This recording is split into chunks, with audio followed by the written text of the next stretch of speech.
Vous êtes-vous déjà demandé, mais pourquoi je m'obstine à appliquer toutes ces crèmes, alors que finalement, une bonne injection d'acide hyaluronique serait plus efficace? Grâce à nos recherches et aux équipes scientifiques Novexpert, on vous explique tout avec rigueur et honnêteté pour faire de vous des experts avisés. C'est parti! C'est vrai et c'est faux. Pour bien comprendre la différence entre une injection et des soins cosmétiques, il faut savoir qu'il existe plusieurs tailles d'acide hyaluronique, appelées aussi poids moléculaires. En tout, il y en a 4. Du très haut poids, du haut poids, du moyen poids et du bas poids. Dans les injections, on va retrouver du très haut poids moléculaire mélangé au haut poids qui vont être directement injectés dans le derme pour combler les rides. Alors que dans les soins cosmétiques, le très haut poids et le haut poids vont se retrouver à la surface pour lisser les microridules. Prenons l'exemple de notre sérum booster à l'acide hyaluronique. Il faut savoir que c'est l'un des rares sérums au monde à contenir les 4 tailles d'acide hyaluronique. Ils vont agir à tous les niveaux de la peau, de l'épiderme jusque dans le derme.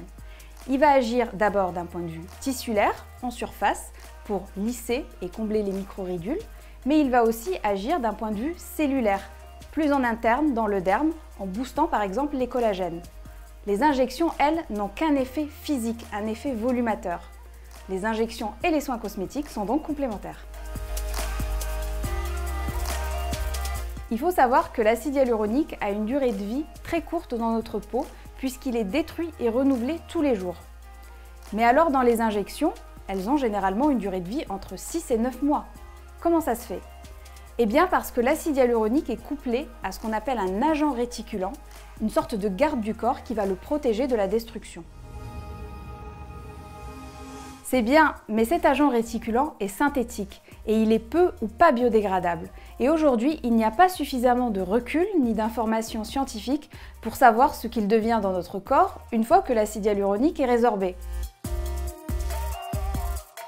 En résumé, on peut dire que les injections à l'acide hyaluronique vont avoir un effet visible et immédiat et physique puisqu'elles vont combler les creux du visage. Mais qu'en est-il de la biodégradabilité et que devient l'agent réticulant? Alors que pour le sérum booster à l'acide hyaluronique, on a aussi un effet visible, immédiat, mais également profond et cellulaire, puisqu'il booste les collagènes. Il est également 100% naturel, hypoallergénique et biodégradable. En d'autres termes, le sérum booster à l'acide hyaluronique va traiter la peau, alors que les injections vont plutôt corriger les volumes. Ils sont donc tout à fait complémentaires. Pour booster et protéger votre acide hyaluronique, privilégiez une alimentation riche en flavonoïdes. On les retrouve notamment dans les noix de cajou, mais aussi dans les olives ou encore l'ail et l'échalote. Privilégiez aussi une alimentation riche en vitamine C. On en retrouve énormément dans le chou vert, dans le persil ou encore dans les baies de goji.